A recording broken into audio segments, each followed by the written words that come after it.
एक मेहरबान आदमी थे। उनके पास बहुत सारी बकरियां थी। उनका बेटा रोजाना उनका दूध निकाल कर बेचता था। एक दफा वो मकान के पीछे बने भाड़े में दूध निकालने गया तो उसे अपनी एक बकरी कम लगी।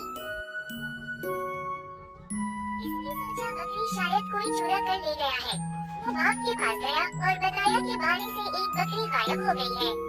चचा रहीम को हैरत हुई। अचानक इनके बेटे का ध्यान कसाई नवरी की तरफ चला गया। इसकी शक का इजहार अपने पापा से किया तो चचा रहीम ने कहा, बुरी बात किसी पर इल्जाम नहीं लगाते। तुम कहते हो तो आज हम दरख्त के पीछे छपकर निगरानी करेंगे। जब चचा और उनका